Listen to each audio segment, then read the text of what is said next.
आपला उमेदवार जिंकून यावा यासाठी अनेक मोठे नेते सभा घेत आहेत। त्यामध्ये अमित शाह, नरेंद्र मोदी, देवेंद्र फडणवीस भाजपाच्या वतीने सभा घेत आहेत। देवेंद्र फडणवीस यांची एक काल सभा झाली। त्या सभेच्या दरम्यान समोर देवेंद्र फडणवीस हे भाषण करत होते, परंतु समोर मात्र कोणीच नव्हतं। सगळ्या रिकाम्या खुर्च्या होत्या। आपण व्हिडिओमध्ये बघू शकता, त्यांचं भाषण चालू आहे आणि समोर रिकाम्या खुर्च्या आहेत। आणि पहिल्यांदा ओबीसी समाजाला संवैधानिक आरक्षण हे मोदीजींच्या माध्यमातून मिळालं।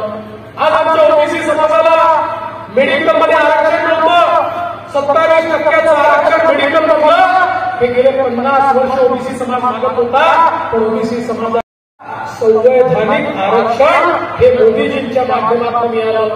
आज आमच्या ओबीसी समाजाला मेडिकल मध्ये आरक्षण नव्हतं, 27% आरक्षण मेडिकल मधलं हे गेले 50 वर्ष ओबीसी समाज मागत होता, पण ओबीसी समाजाच्या ही कालची विदर्भातली सभा, या सभेचा व्हिडिओ प्रचंड व्हायरल होत आहे।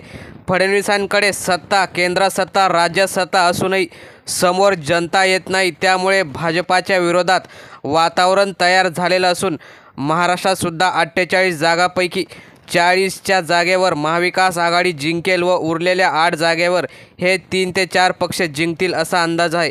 तर मित्रांनो, तुम्हाला काय वाटतं, कोण किती जागा जिंकेल? आपल्या प्रतिक्रिया कमेंट बॉक्समध्ये नक्की कळवा आणि व्हिडिओ आवडला असेल तर नक्की शेअर करा। धन्यवाद। जय हिंद।